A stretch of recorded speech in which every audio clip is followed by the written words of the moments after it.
नमस्कार विद्यार्थी मित्रांनो. इयत्ता 10वी मधील आपण गणित भाग 2 या विषयातील आज घट वर्तुळ अभ्यासणार आहोत. या वर्तुळामध्ये उपघटक म्हणून आपण वर्तुळ कंस, केंद्रीय कोन, कंसाची एकरूपता, कंसाच्या मापांच्या बेरजेचा गुणधर्म व त्यांचे प्रमेय अभ्यासणार आहोत. हे सर्व घटक आपण बघणार आहोत. त्यापूर्वी आपल्याला काही पूर्वज्ञान माहिती असणं गरजेचं आहे. त्याच्यामध्ये वर्तुळाशी संबंधित संकल्पना, त्यांचे स्पर्शिकेचे गुणधर्म, एकरूपतेच्या कसोट्या आणि इतर स्पर्श वर्तुळे किंवा वर्तुळ कंस हे दोन्हीही आवश्यक आहे. या पाठात आपल्याला अध्ययन निष्पत्ती पाहायचे आहे, वर्तुळ कंस जाणणे आणि त्याचा दैनंदिन जीवनामध्ये वापर करणे, तसेच केंद्रीय कोन जाणणे, त्यांचे गुणधर्म अभ्यासणे, कंसाची एकरूपता अभ्यासणे, कंसांच्या मापाच्या बेरजेचा गुणधर्म अभ्यासणे हे या पाठाच्या नंतर आपल्याला सर्व गोष्टी मिळणार आहे. इथे आपण पहिल्यांदा पाहतो वर्तुळ कंस. वृत्तछेदिकेमुळे वर्तुळाचे 2 भागात विभाजन होते.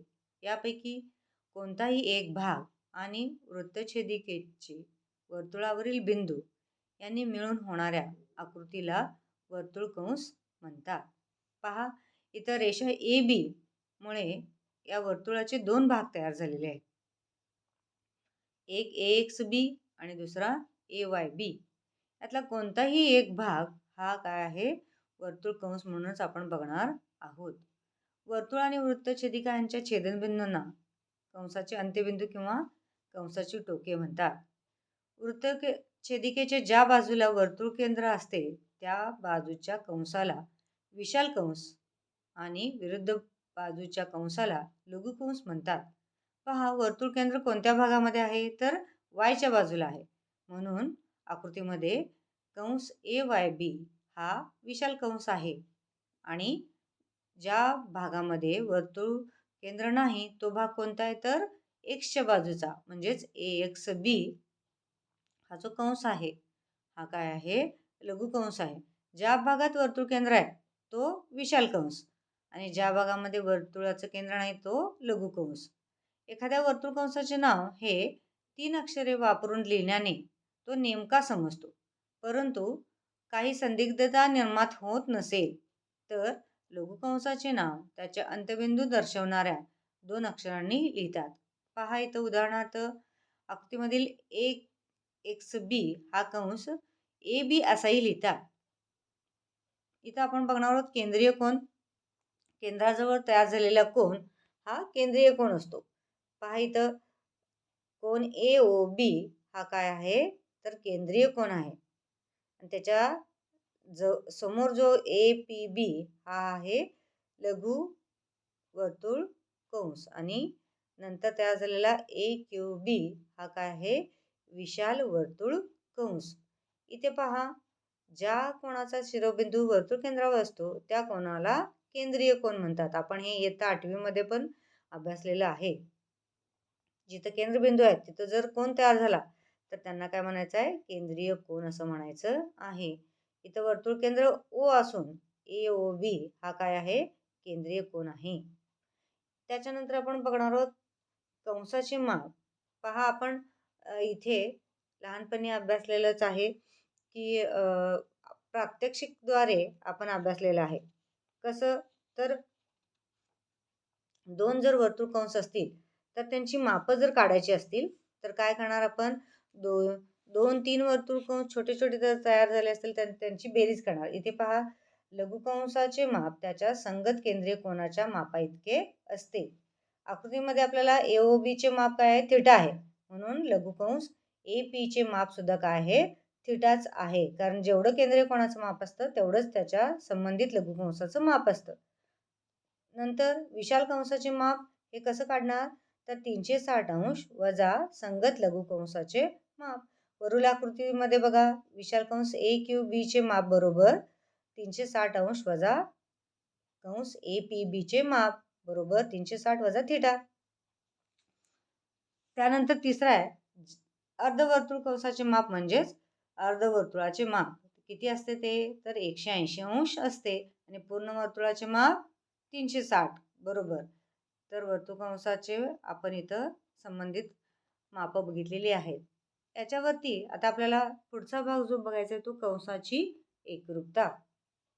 कंसाची एकरूपता म्हणजेच काय असणार आहे पहा तर जेव्हा दोन प्रतलीय आकृत्या एकमेकांशी तंतोतंत जुळतात तेव्हा त्या आकृत्या एकमेकांशी कशा असतात एकरूप असतात असे म्हणतात. एकरूपतेच्या या संकल्पनेच्या आधारे आपल्याला काय करायचं आहे दोन समान कोन जर असतील तर त्यांना आपल्याला एकरूप असं म्हणतो आपण.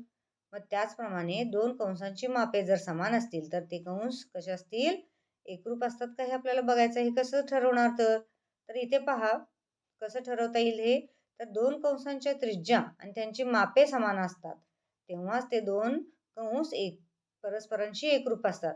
म्हणजे काय काय गरजेचं आहे तर त्रिज्या पण एकरूप पाहिजे आणि कोन सुद्धा एकरूप पाहिजेत. मग इथं असं कोण आहे सांगा या आकृतीमध्ये तर कंस डीई व कंस जी एफ हे एकरूप आहेत. कसं पहा तर त्रिज्या सुद्धा समान आहेत आणि त्यांचे कोन ही 70-70 अंशाचे आहेत. म्हणजेच कसं लिहिणार आपण हे तर कंस डीई एकरूप कंस जी एफ असं दर्शवणार आहोत.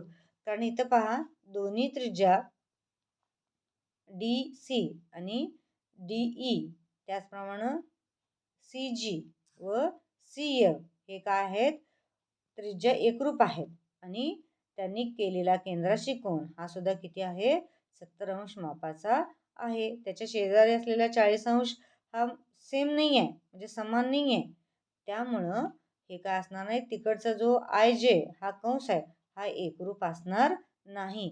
इथं जे डीई आणि जी एफ जे आहेत त्यांच्या त्रिज्या कशा आहेत तर एकरूप आहेत आणि कोन जो केंद्राशी केलेला आहे तो सुद्धा कसा आहे एकरूप आहे. त्याच पद्धतीने आपल्याला सांगता येईल की एकरूप कंस कोणकोणते आहेत. इथे आपल्याला कंसांच्या मापांच्या बेरजेचा गुणधर्म अभ्यासायचा आहे पहा. इथं तुम्हाला आकृती दिसते ज्याच्यामध्ये A B C D E हे काय आहेत बिंदू केंद्रावर म्हणजे वर्तुळावरती आहेत आणि हे जे बिंदू आहेत यामुळं या वर्तुळाचे काय तयार झालेले आहेत छोटे छोटे तुकडे तयार झालेले आहेत म्हणजेच कंस तयार झालेले आहेत. आपण या प्रकारचा खेळ लहानपणी खेळलेला आहे की बांगड्यांच्या ज्या छोट्या काचा आहेत त्या जुळवून आपल्याला वर्तुळ बनवता येईल. पण छोटी जे तुकडा आहे किंवा बांगडीचा भाग आहे त्याला आपण कंस म्हणू शकतो. तसंच इथं आपल्याला A B B C C D D E आणि ए ई मिळून काय होणार आहे पूर्ण वर्तुळ आपल्याला तयार झालेलं पाहायला मिळणार आहे. त्याच पद्धतीने आपल्याला कोणता भाग पाहिजे त्याच्यावरती इथं आपण कसं लिहू शकतो बघा तर माप कंस ए सी ई कसं लिहिणार तर माप कंस ए बी सी अधिक माप कंस सी डी ई म्हणजे सामायिक बिंदू आणि एकच बिंदू त्याच्यामध्ये सामायिक असेल तर आपल्याला त्या वर्तुळा म्हणजे कंसाच्या मापांची बेरीज करून त्या दोन कंसांची मापे वापरून त्यांची काय करता येईल बेरीज करता येईल.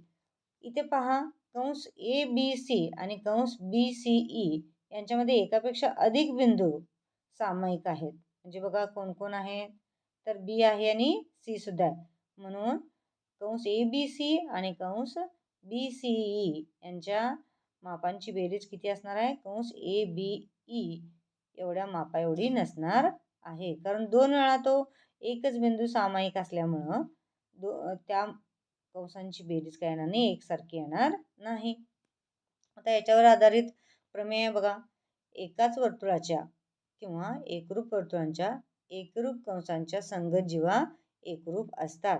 बघा एकच वर्तुळ आहे तर काय त्यांच्या जीवा कशा असणार आहेत एकरूप असणार आहेत. मग इथं आपल्याला पक्ष काय दिला बघा केंद्र बी असलेल्या वर्तुळात कंस ए पी सी एकरूप कंस डी क्यू ई आकृती दिसते तुम्हाला इथे.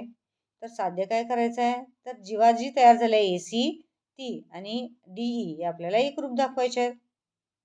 इथं हे प्रमेय तुम्हाला पुस्तकामध्ये रिकाम्या जागाच्या स्वरूपात दिलेलं आहे. म्हणजेच तुम्ही काय करायचं आहे, हे तुम्ही स्वतः सोडवायचं आहे. तुमच्या जो अध्ययन अनुभव घेतलेला आहे तुम्ही त्याच्यावरून सोडवायचं आहे. पहा इथे 2 त्रिकोण तयार झाले आहेत. त्रिकोण ABC आणि त्रिकोण DBE. यामध्ये बाजू AB एकरूप बाजू DB, कारण एकाच वर्तुळाच्या त्रिज्या आहेत. त्याचप्रमाणे बाजू BC एकरूप बाजू BE, त्यासुद्धा एकाच वर्तुळाच्या एकरूप त्रिज्या आहेत. आणि कोन जे आहेत बघा, कोन ABC आणि कोन DBE ह्या एकरूप कंसाची व्याख्या, कारण आपल्याला काय दिलंय, APC एकरूप DQE, हे दोन समोरचे कंस कसे दिलेत, एकरूप, म्हणजेच केंद्रीय कोनाचा व्याख्येचा वापर करून हे दोन्ही कोन काय झाले, एकरूप झाले. आणि म्हणून हे दोन्ही त्रिकोण काय झाले, कुठल्या कसोटीनुसार एकरूप झाले पहा, तर त्रिकोण ABC एकरूप कोन त्रिकोण DBE बाकोबा कसोटीनुसार.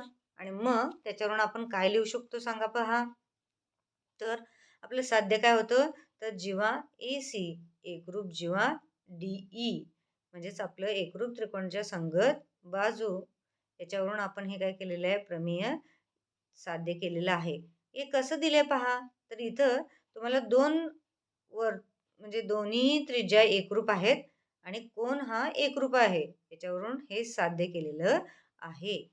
इथे तुम्ही पूर्ण करून ती कृती लिहायची आहे. आता ह्याच्यावरती दुसरा प्रमेय आहे बघा, एकाच वर्तुळाच्या किंवा एकरूप वर्तुळांच्या एकरूप जीवांचे संगत कंस एकरूप असतात. आता ह्याच्या आधी आपल्याला संगत कंस दिले होते एकरूप, तेच आता इथं आपल्याला दाखवायचे आहेत. पहा पक्ष काय आहे, रेख PQ आणि रेख RS ह्या केंद्र O असलेल्या वर्तुळांच्या एकरूप जीवा आहेत. म्हणजे PQ आणि RS हे एकरूप आहेत. तर साध्य काय करायचं आहे, तर त्याच्या संगत जे कंस आहेत PMQ आणि RNS हे काय दाखवायचे आहेत, आपल्याला एकरूप दाखवायचे आहेत. पहा इथं तुम्हाला हे दोन त्रिकोण तयार झालेले आहेत पहा, की OPQ आणि ORS. आता हे आपल्याला काय करावे लागतील, दोन्ही त्रिकोण एकरूप दाखवावे लागतील. याची सुद्धा सिद्धता तुम्हाला तुम्ही विचार करून सोडवा अशा पद्धतीनं उपयोजित आहे. म्हणजे तुम्ही स्वतः सोडवून हे दाखवायचे आहे. आता आपण मात्र इथं पाहणार आहोत पहा, काय आहे, त्रिकोण OPQ आणि ORS मध्ये बाजू OP आणि बाजू OR या काय तर एकरूप वर्तुळाच्या त्रिज्या, त्याच्यानंतर OQ आणि OS या सुद्धा एकाच वर्तुळाच्या त्रिज्या, म्हणजे त्या एकरूपच आहेत. आणि तुम्हाला पक्ष काय दिलेले आहे, तर जीवा PQ जीवा RS हे एकरूप आहेत, म्हणजे पक्ष. म्हणजेच हे दोन्ही त्रिकोण कोणत्या कसोटीनुसार एकरूप झाले पहा, तर बा कसोटीनुसार हे दोन्ही त्रिकोण एकरूप झालेले आहेत. आणि म्हणून मग त्याच्यावरून काय लिहू शकतो आपण, कोन OPQ एकरूप कोन ROS एका म्हणजेच एकरूप त्रिकोणाचे संगत कोन. आणि मग हे संगत जर कोन असतील तर हे केंद्रीय कोन आहेत. आणि त्यामुळं त्याच्या संबंधित ज्या कंस समोर तयार झालेला आहे कोणता, तर कंस PMQ एकरूप कंस RNS हे केंद्रीय कोनाच्या व्याख्येनुसार आपण काय दाखवलेले आहेत, तर एकरूप दाखवलेले आहेत. पहा इथं दोन्ही त्रिकोण सुरुवातीला आपण कोणत्या कसोटीनुसार एकरूप दाखवले, तर 2 त्रिज्या आणि 1 जीवा, म्हणजेच तिन्ही बाजूंनी एकरूप, म्हणजेच बा कसोटीनुसार एकरूप दाखवले आणि केंद्रीय कोनाच्या व्याख्येनुसार कंसही एकरूप दाखवलेले आहेत. हे दोन्ही प्रमेय अभ्यासल्यानंतर आता आपल्याला याच्यावरती आधारित काय करायचे, उदाहरण पाहायचे आहेत पहा. तर काय उदाहरण आहे, तर केंद्र O असलेल्या वर्तुळाचे ABC हे 3 बिंदू आहेत. तर काय शोधायचं आहे, तर या 3 बिंदूमुळे तयार होणाऱ्या कंसांची नावे लिहायची आहेत आपल्याला. आणि दुसरं काय करायचं आहे, कंस BC आणि कंस AB यांची मापे अनुक्रमे 110 अंश आणि 125 अंश असतील. तर राहिलेल्या सर्व कंसांची मापे आपल्याला लिहायची आहेत. इथं पहा आकृतीमध्ये दिसतंय केंद्र O आहे आणि तुम्हाला इथं ABC काय दिलेले आहेत, त्याचे बिंदू दिलेले आहेत. तर कंसांची नावं आपण कसं पण लिहू शकतो पहा, 2 अक्षरी किंवा 3 अक्षरी.